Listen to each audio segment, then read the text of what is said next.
वक्रतुंड महाकाय सूर्यकोटि समप्रभा निर्विघ्नं कुरु मे देव सर्वकार्येषु सर्वदा। जिनके मन में सिया राम है, भाग्य में उनके वैकुंठ धाम है। उनके चरणों में जिसने जीवन वार दिया, संसार में उसका कल्याण है। आप सभी भक्तजनों को विवाह पंचमी की ढेर सारी शुभकामनाएं। त्रेता युग में मार्गशीर्ष शुक्ल पंचमी पर भगवान राम और माता सीता का विवाह हुआ था, इसलिए इस दिन को विवाह पंचमी के रूप में मनाया जाता है। इस साल 6 दिसंबर को दिन शुक्रवार को विवाह पंचमी मनाई जा रही है। तो इस शुभ अवसर पर भगवान श्री राम की बारात भी निकलती है, जो कि जनकपुर में और अयोध्या में भव्य आयोजन किया जाता है। इसे लेकर आज की वीडियो में आप श्रवण करेंगे बाल कांड में बताई गई भगवान श्री राम और माता सीता के विवाह का प्रसंग। कथा का आरंभ हम वहां से करेंगे जब जनक जी ने सतानंद जी को बुलाया और उन्हें तुरंत विश्वामित्र मुनि के पास भेजा। उन्होंने आकर जनक जी की विनती सुनाई। विश्वामित्र जी ने हर्षित होकर दोनों भाइयों को बुलाया और सतानंद जी के चरणों की वंदना करके प्रभु श्री रामचंद्र जी गुरु जी के पास जा बैठे। तब मुनि ने कहा, हे तात, चलो, जनक जी ने बुलावा भेजा है, चलकर सीता जी के स्वयंवर देखनी चाहिए। देखे ईश्वर किसको बड़ाई देता है। लक्ष्मण जी ने कहा, हे नाथ, जिस पर आपकी कृपा होगी वही बड़ाई का पात्र होगा, अर्थात धनुष तोड़ने का श्रेय उसी को प्राप्त होगा। इस श्रेष्ठ वाणी को सुनकर सब मुनि प्रसन्न हुए। सभी ने सुख मानकर आशीर्वाद दिया। फिर मुनियों ने समूह सहित कृपालु श्री रामचंद्र जी धनुष यज्ञशाला देखने गए। ऐसी खबर जब सब नगर वासियों ने पाई, तब बालक, जवान, बूढ़े, स्त्री, पुरुष सभी घर का काम काज को भूलकर चल दिए। जब जनक जी देखा कि बड़ी भीड़ हो गई, तब उन्होंने सब विश्वास पात्र सेवकों को बुलाया और तुम लोग तुरंत इस सब लोगों के पास जाओ और सब किसी को यथा योग्य आसन दो। सेवकों ने कोमल और नम्र वचन कहकर उत्तम, मध्यम, नीच और लघु सभी श्रेणी के स्त्री पुरुषों को अपने अपने योग्य स्थान पर बैठाया। उसी समय राजकुमार राम और लक्ष्मण वहां आए। वे ऐसे सुंदर हैं मानो साक्षात मनोहरता ही उन्हें शरीर पर छा गई हो। सुंदर, सांवला और गोरा उनका शरीर है। वे गुणों के समुद्र, चतुर और उत्तम वीर है। वे राजाओं के समाज में ऐसे सुशोभित हो रहे थे मानो तारा गणों के बीच दो पूर्ण चंद्रमा हों। जिनकी जैसी भावना थी, प्रभु की मूर्ति उन्होंने वैसे ही देखी। महान राजा लोग भी श्री रामचंद्र के रूप को ऐसे देख रहे हैं मानो स्वयं वीर रस शरीर धारण किए हुए हो। कुटिल राजा प्रभु को देखकर डर गए, मानो बड़ी भयानक मूर्ति हो। छल से जो राक्षस वहां राजाओं के वेश में बैठे थे, उन्होंने प्रभु को प्रत्यक्ष काल के समान देखा। नगरवासियों ने दोनों भाइयों को मनुष्यों के भूषण रूप और नेत्रों के सुख देने वाला देखा। स्त्रियां हृदय में हर्षित होकर अपनी अपनी रुचि के अनुसार उन्हें देख रही हैं, मानो श्रृंगार रस की परम अनुपम मूर्ति धारण किए सुशोभित हो रहा है। विद्वानों को प्रभु विराट रूप में दिखाई दिए, जिससे बहुत से मुंह, हाथ, पैर, नेत्र और सिर हैं। जनक जी सजातीय कुटुंबी प्रभु को किस तरह कैसे प्रिय रूप में देख रहे थे, जैसे सगे संबंधी प्रिय लगते हैं। जनक समेत रानियां उन्हें अपने बच्चे के समान देख रही थीं। उनकी प्रीति का वर्णन नहीं किया जा सकता। योगियों को वे शांत, शुद्ध, सम और स्वतः प्रकाश परम तत्व के रूप में दिखे। हरि भक्तों, दोनों भाइयों सब सुखों को देने वाले इष्ट देव के समान देखा। सीता जी जिस भाव से श्री रामचंद्र जी को देख रही हैं, वह स्नेह और सुख तो कहने में ही नहीं आता। उस सुख और स्नेह का वे हृदय में अनुभव कर रही हैं, पर वे भी उसे कह नहीं सकती। फिर कोई कवि उसे किस प्रकार कह सकता। इस प्रकार जिसका जैसा भाव था, उसने कौशलाधीश श्री रामचंद्र जी को वैसा ही देखा। सुंदर सांवले और गोरे शरीर वाले तथा विश्व भर के नेत्रों को चुराने वाले कौशलाधीश के कुमार राज समाज में सुशोभित हो रहे थे। दोनों मूर्तियां स्वभाव से ही मन को हरने वाली हैं। करोड़ों कामदेवों की उपमा भी उनके लिए तुच्छ प्रमाण हो रही थी। उनके सुंदर मुख शरद पूर्णिमा के चंद्रमा भी निंदा करने वाले हैं और कमल के समान नेत्र मन को बहुत ही भाते हैं। सुंदर चितवन कामदेव भी मन को हरने वाली है। वह हृदय को बहुत ही प्यारी लगती है, पर उसका वर्णन नहीं किया जा सकता। सुंदर गाल, कानों में चंचल कुंडल है, डोरी और अधर सुंदर है, कोमल वाणी है, हंसी चंद्रमा की किरणों का तिरस्कार करने वाली, भौहें टेढ़ी और नासिका मनोहर, चौड़े ललाट पर तिलक झलक रहे हैं। बालों को देखकर भौरे की पंक्तियां भी लज्जा जाती है। पीली चौकनी टोपियों सिरों पर सुशोभित है, जिनके बीच बीच में फूलों की कलियां बनाई हुई थी। शंख के समान गोल गले में मनोहर 3 रेखाएं हैं, जो मानो तीनों लोगों की सुंदरता सीमा को बांध रही है। हृदय पर गजमुक्तों के सुंदर कंठे और तुलसी के मालाएं सुशोभित हैं। उनके कंधे बैलों के कंधों की तरह ऊंचे तथा पुष्ट हैं। खड़े होने की शान सिंह की सी है और भुजाएं विशाल एवं बल की भंडार है। कमर में तरकस और पीतांबर बांधे हैं। हाथों में बाण और बाएं सुंदर कंधों पर धनुष तथा पीले यज्ञोपवीत अर्थात जनेऊ सुशोभित हो रहे हैं। ये देखकर सब लोग सुखी हुए। नेत्र एक टक हैं और सब की आंखें एक ही तरफ चल रही हैं। जनक जी दोनों भाइयों को देखकर हर्षित हुए। तब उन्होंने जाकर मुनि के चरण कमल पकड़ लिए, विनती करके अपनी कथा सुनाई और मुनि को सारी रंगभूमि यज्ञशाला दिखलाई।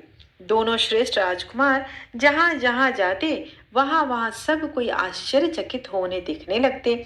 सबने राम जी को अपनी अपनी ओर ही मुख किए हुए देखा, परंतु इसका कुछ भी विशेष रहस्य उन्हें समझ नहीं आया। मुनि ने राजा से कहा, रंगभूमि की रचना बड़ी सुंदर है। विश्वामित्र जैसे गुरु के मुंह से मुनि ने रचना की प्रशंसा को सुनकर राजा बहुत प्रसन्न हो गया। उन्हें बड़ा सुख मिला। सब मंचों में से एक मंच अधिक सुंदर था, उज्जवल और विशाल था। स्वयं राजा ने मुनि सहित दोनों भाइयों को उस पर बैठाया। प्रभु को देखकर सब राजा हृदय में ऐसे हार गए जैसे पूर्ण चंद्रमा के उदय होने पर तारे प्रकाशहीन हो जाते हैं। सबके मन में ऐसा विश्वास हो गया कि श्री रामचंद्र जी ही धनुष को तोड़ेंगे, इसमें कोई भी संदेह नहीं है। इधर उनके रूप को देखकर सबके मन में यह निश्चय हो गया कि शिव जी के विशाल धनुष को बिना तोड़े भी सीता जी श्री रामचंद्र जी के ही गले में जयमाला डालेंगी। दूसरे राजा जो अविवेक से अंधे हो रहे थे और अभिमानी थे, यह बात सुनकर बहुत हंसे। धनुष तोड़ने पर भी विवाह होना कठिन है, अर्थात सहज ही हम जानकी के हाथ से जाने तो नहीं देंगे। फिर बिना तोड़े तो राजकुमारी को ब्याह ही कौन सकता है, काल ही क्यों ना हो। एक बार तो सती के लिए उसे भी हम युद्ध में जीत लेंगे। यह घमंड की बात सुनकर दूसरे राजा जो धर्मात्मा हरिभक्त और सियाने थे मुस्कुराए। राजाओं के गर्व दूर करके श्री रामचंद्र जी सीता को ब्याहेंगे। महाराज दशरथ के रण में बाकी पुत्रों को युद्ध में तो जीत ही कौन सकता है। गाल बजाकर व्यर्थ ही मत करो, मन के लड्डुओं से भी कहीं भूख बुझती है। हमारी परम पवित्र सीख को सुनकर सीता जी को अपने जी में साक्षात जगत जननी समझो और श्री रघुनाथ जी को जगत का पिता अर्थात परमेश्वर विचार करके नेत्र भर कर उनकी छवि देख लो। सुंदर सुख देने वाले और समस्त गुणों की राशि ये दोनों भाई शिव जी के हृदय में बसने वाले हैं।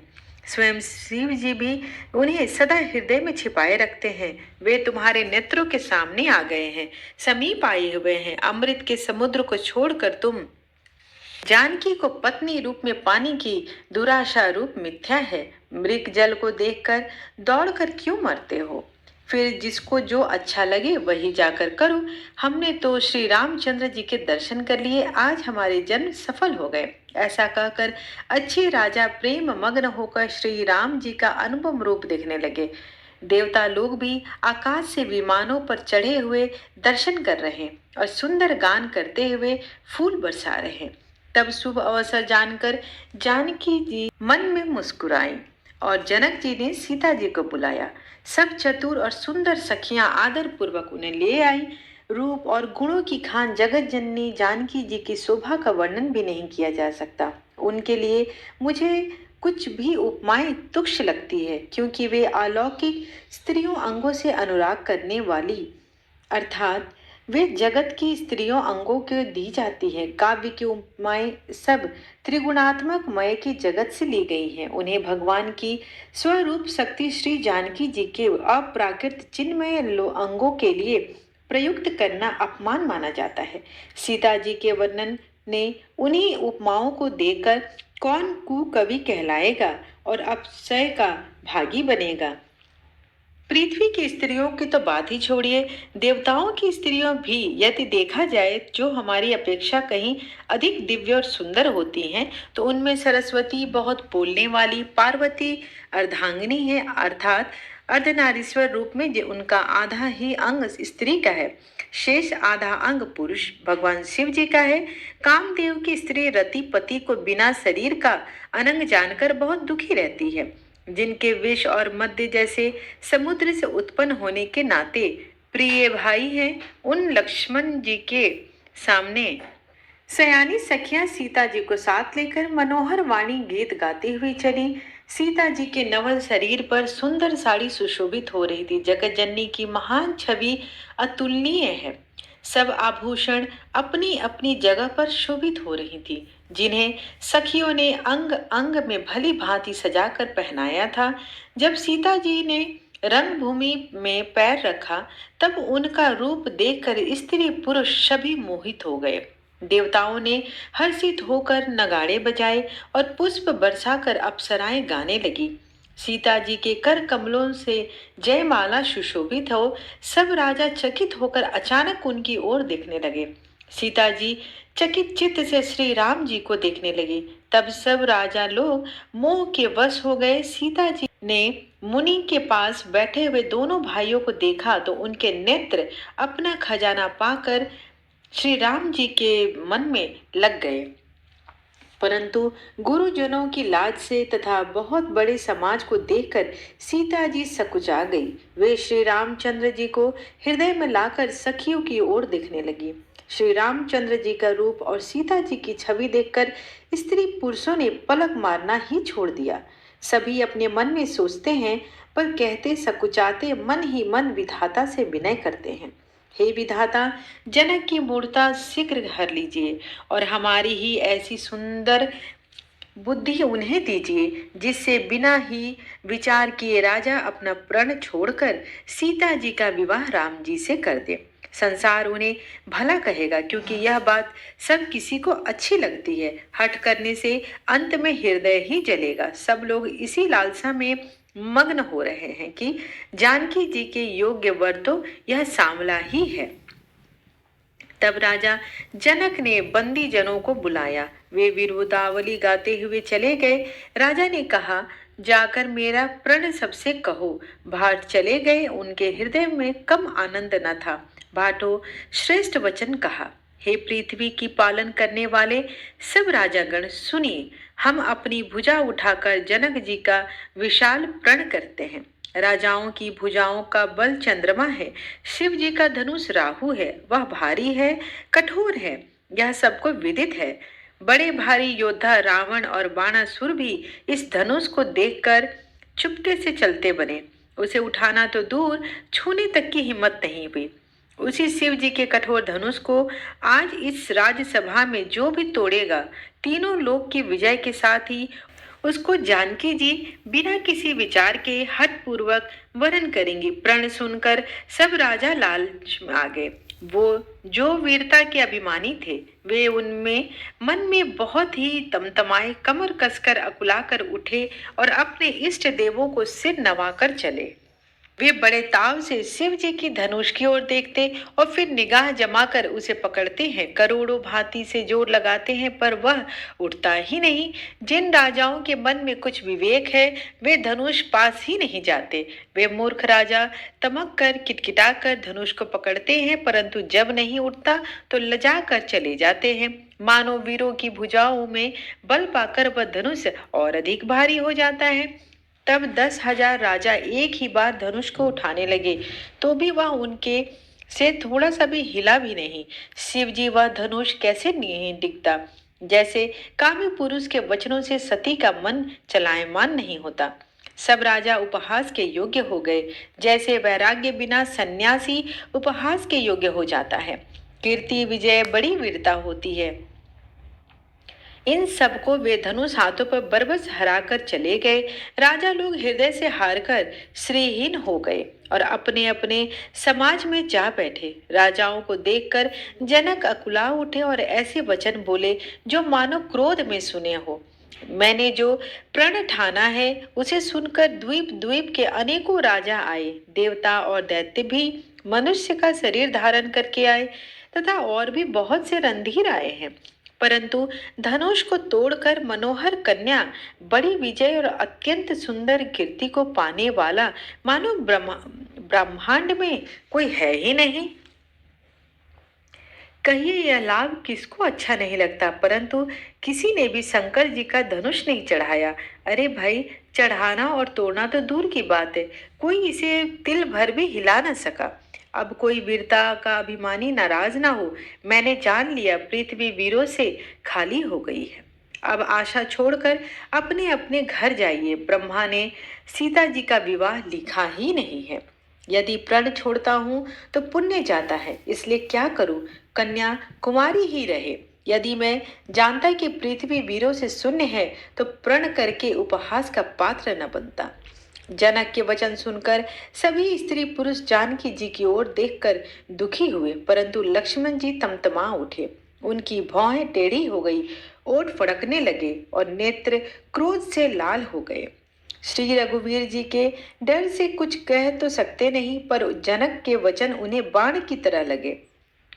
श्री रामचंद्र जी के चरण कमलों में सिर नवाकर वे यथार्थ वचन बोले। रघुवंशियों में कोई भी जहां होता है उस समाज में ऐसे वचन कोई नहीं कहता। जैसे अनुचित वचन रघुकुल शिरोमणि श्री राम जी की उपस्थिति जानते हुए भी जनक जी ने कहा, हे सूर्य कुल रूपी कमल के सूर्य, सुनिए, मैं स्वभाव से ही कहता हूँ, कुछ अभिमान करके नहीं। यदि आपकी आज्ञा पाऊं तो मैं ब्रह्मांड को गेंद की तरह उठा लूं और उसे कच्चे घड़े की तरह फोड़ डालूं। मैं सुमेरु पर्वत को मूली की तरह तोड़ सकता हूँ। हे भगवान, आपके प्रताप की महिमा से यह बेचारा पुराना धनुष क्या चीज है। ऐसा जानकर हे नाथ, आज्ञा हो तो कुछ खेल करूं। उसे भी देखिए, धनुष को कमल की डंडी की तरह चढ़ाकर उसे 100 योजन तक दौड़कर इसे मैं ला सकता हूँ। हे नाथ, आपके प्रताप बल से धनुष को बरसाती छत्ते की तरह तोड़ दूं। यदि ऐसा न करूं तो प्रभु के चरणों की शपथ है, मैं फिर कभी धनुष और तरकस नहीं उठाऊंगा। ज्यों हुई लक्ष्मण जी क्रोध भरे वचन बोले कि पृथ्वी डगमगा उठी और दिशाओं के हाथी कांप उठे। सभी लोग और सब राजा डर गए। सीता जी के हृदय में हर्ष हुआ और जनक जी सकुचा गए।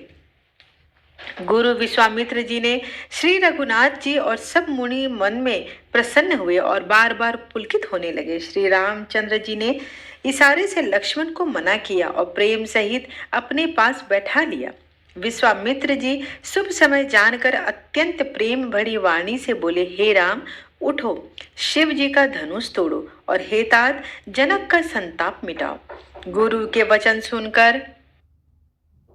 के वचन सुनकर श्री राम जी ने चरणों में शीर्ष नवाया। उनके मन में न हर्ष हुआ न विषाद और वे अपने खड़े होने की शान से जवान सिंह को भी लज्जित करते हुए सहज स्वभाव से ही उठ खड़े हुए। पंचरूपी रघुनाथ जी रूपी बाल सूर्य के उदय होते ही सब संत रूपी कमल खिल उठे और नेत्र रूपी भौरे हर्षित हो गए। राजाओं की आशा रूपी रात्रि नष्ट हो गई। उनके वचन रूपी तारों के समूह का चमकना बंद हो चुका था। वे सभी मौन हो गए। अभिमानी राजा रूपी कुमुद संकुचित हो गए और कपटी राजा रूपी उल्लू छिप गए। मुनि और देवता रूपी चकवे शोक रहित हो गए। वे फूल बरसाकर अपनी सेवा प्रकट कर रहे हैं। प्रेम सहित गुरु के चरणों की वंदना करके श्री रामचंद्र जी ने मुनियों से आज्ञा मानी। समस्त जगत के स्वामी श्री राम जी सुंदर मत वाले श्रेष्ठ हाथी की चाल से स्वाभाविक ही चल रहे थे। श्री रामचंद्र जी के चलते ही नगर भर के सब स्त्री पुरुष सुखी हो गए और उनके शरीर रोमांच से भर गए। उन्होंने पीतर और देवताओं की वंदना करके अपने श्री रामचंद्र जी के प्रेम के साथ देखकर और सखियों को समीप बुलाकर सीता जी माता स्नेहवश विलख कर ये वचन बोली, हे सखी, ये जो हमारे हितु कहलाते हैं वे भी सब तमाशा देखने वाले हैं। कोई भी गुरु विश्वामित्र जी को समझा कर नहीं कहता कि ये राम जी बालक हैं। लिए ऐसा हट करना अच्छा नहीं है। जो धनुष रावण और बाण जैसे दिग्विजय वीरों हिला नहीं पाए तो उसे तोड़ने के लिए मुनि विश्वामित्र जी का राम जी आज्ञा देना और राम जी का उसे तोड़ने के लिए चल देना रानी को हट जान पड़ता है। इसलिए वे कहने लगे कि गुरु विश्वामित्र जी को कोई समझाता क्यों नहीं। रावण और बाणासुर ने जिस धनुष को छुआ तक नहीं और सब राजा घमंड करके हार गए, वही धनुष इस सुकुमार राजकुमार के हाथ में दे रहे हैं। हंस के बच्चे भी कहीं मंदराचल पहाड़ उठा सकते हैं और तो कोई समझा कर कहे यह नहीं। राजा तो बड़े समझदार और ज्ञानी हैं, उन्हें तो गुरु को समझाने की चेष्टा अवश्य करनी चाहिए थी, परंतु मालूम होता है कि राजा का भी सारा सयानापन समाप्त हो गया है। हे सखी, विधाता की गति कुछ जानने में नहीं है। यूं कहकर रानी वहीं पर चुप हो गई। तब एक चतुर सखी बोली, हे रानी, तेजवान को छोटा नहीं गिनना चाहिए। कहाँ घोड़े से उत्पन्न होने वाले छोटे से मुनि अगस्त्य और कहाँ अपार समुद्र, किंतु उन्होंने उसे सोख लिया जिसका सुयश सारे संसार में छाया हुआ है। सूर्यमंडल देखने में छोटा लगता है पर उसके उदय होते ही तीनों लोकों का अंधकार समाप्त हो जाता है। जिसके वश में ब्रह्मा विष्णु शिव और सभी देवता हैं, वह मंत्र अत्यंत छोटा होता है। महान मत वाले गजराज को कामदेव ने फूलों का ही धनुष बाण लेकर समस्त लोगों को अपने वश में कर रखा था। हे देवी, ऐसा जानकर संदेह त्याग दीजिए। हे रानी सुनिए, रामचंद्र जी धनुष को अवश्य ही तोड़ेंगे। सखी के वचन सुनकर रानी को विश्वास हो गया। उनकी उदासी मिट गई और श्री राम जी के प्रति उनका प्रेम अत्यंत बढ़ गया। उस समय श्री रामचंद्र जी को देखकर सीता जी भयभीत हृदय से जिस तिस देवता से विनती करने लगी। वे व्याकुल होकर मन ही मन कहने लगी, हे महेश, हे भवानी, मुझ पर प्रसन्न होइए। मैंने आपकी जो सेवा की है तो उसे सुफल कीजिए और मुझ पर स्नेह करके धनुष के भारीपन को हर लीजिए। हे गणों के नायक, वर देने वाले देवता गणेश जी, मैंने आज ही के लिए तुम्हारी सेवा की थी। बार बार मेरी विनती सुनकर धनुष का भारीपन बहुत ही कम कर दीजिए। श्री रघुनाथ जी की ओर देख देख कर सीता जी धीरज धरकर देवताओं को मना रही है। उनके नेत्रों में प्रेम के आंसू भरे हैं और शरीर में रोमांच सा हो रहा है।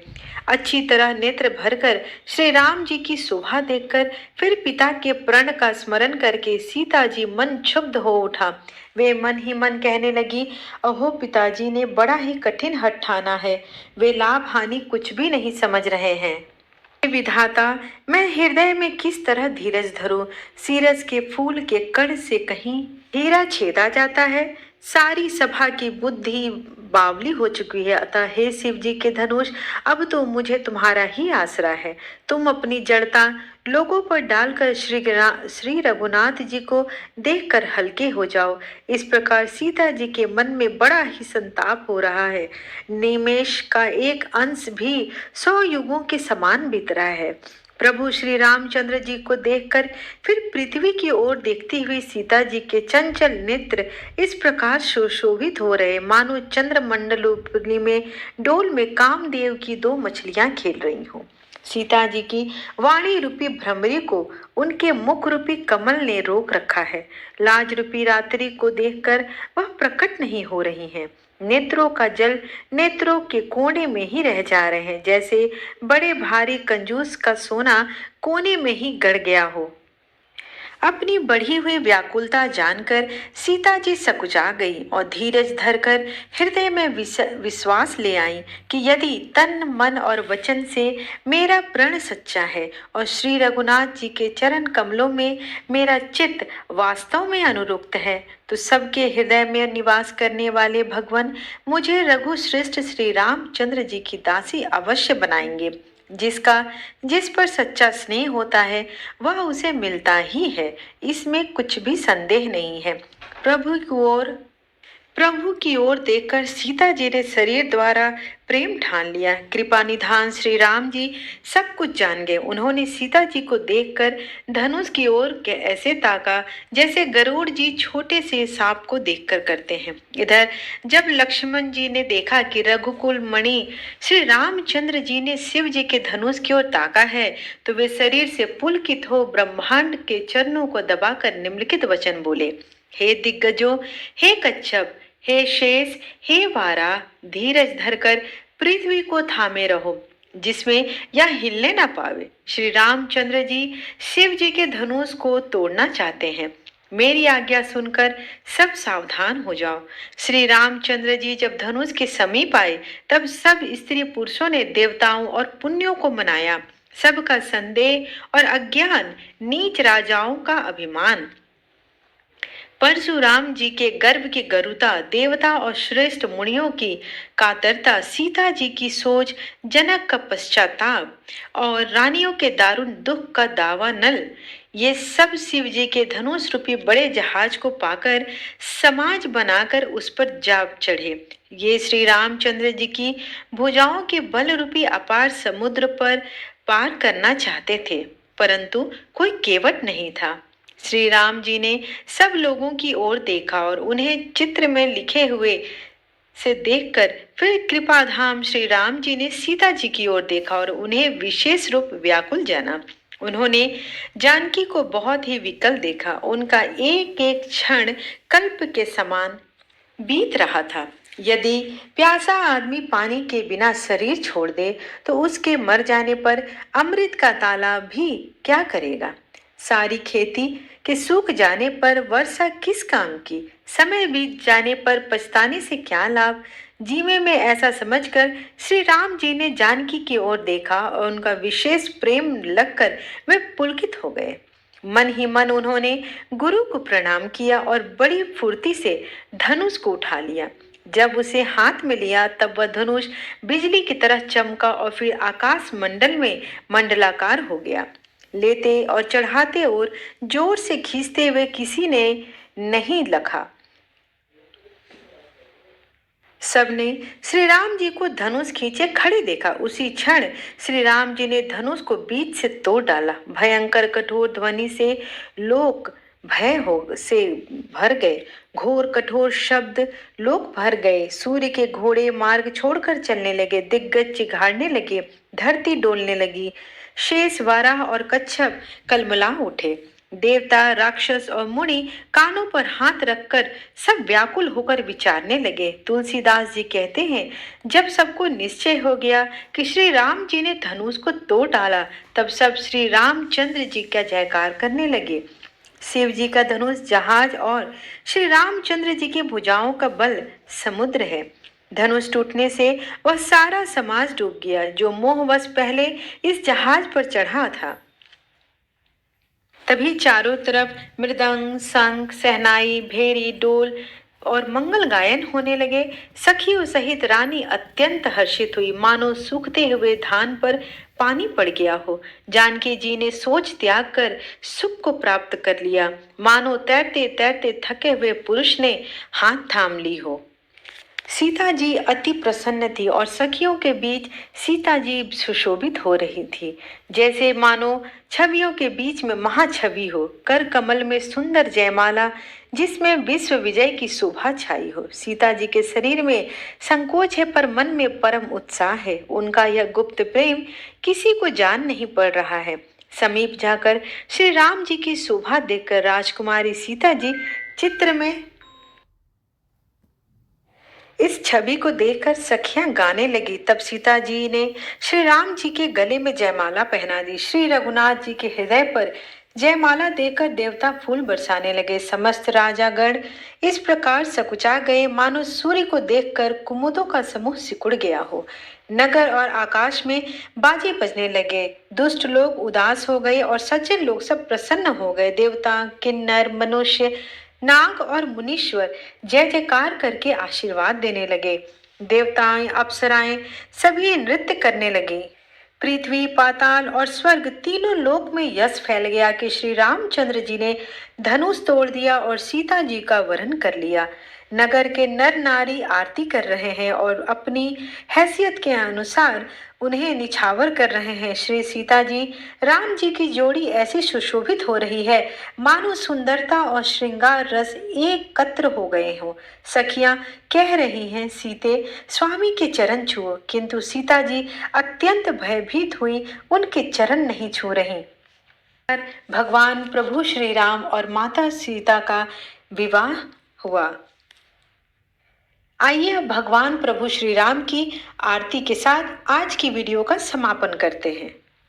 श्री रामचंद्र कृपालु भज मन हरण भव भय दारुणम नव कंज लोचन कंज मुख कर कंज पद कंजारुणम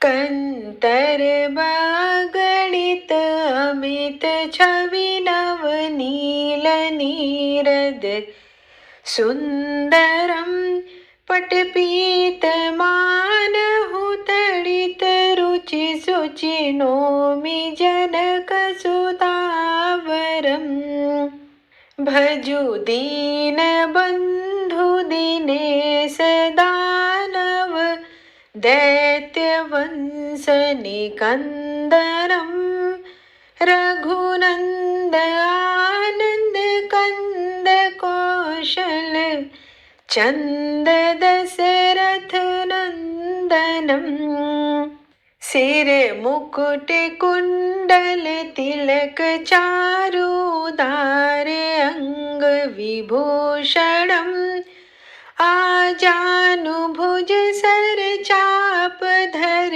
संग्राम जित खर दूषणम इति वदति तुलसीदास शंकर शेष मुनि मनरंजनम मम हृदय कुंज निवास कुरु कामादि खल दल गंजनम मन जाहि रचयो मिलहि सोवर सहज सुंदर सावरो करुणा निधान सुजान शील स्नेह जानत रावरो एहि भांति गौरी असिस सुन सिय सहित ही हर्षित अली तुलसी भवान ही पूजी पुनि पुनि मुदित